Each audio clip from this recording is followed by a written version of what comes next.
Bet senasis krautuvas švokštė ir svirduliavo, pukšėjo ir pokšėjo ir įmetė Tomo platformą į kirtavietės tvenkinį. Rąstai įsilakstė. Jie atsitrenkė į Tomo katilą. Vietiniai miškakirčiai prapliupo juoku. Dabar tavo eilė panerti.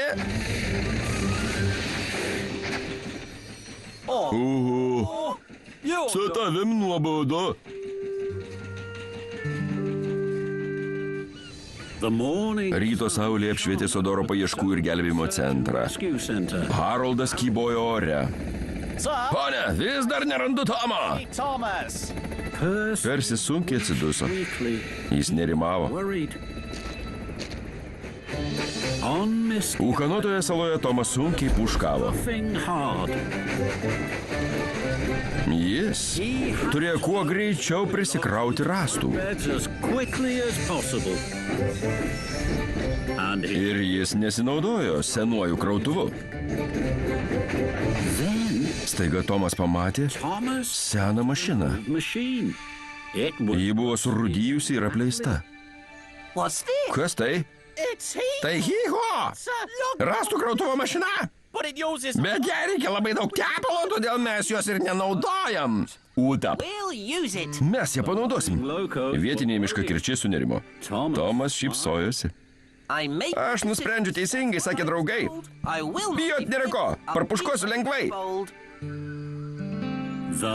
Paskutinis tepalo lašas buvo įpiltas į Hyho. Ir mašina čiaudėdama ir spjaudėdama, girgždėdama ir traškėdama, užsivedė. Tomas buvo patenkintas. Valio, valio! Dabar greičiau prikrausim rąstų. Niekas mūsų nesustabdys, mūsų bėdos baigės.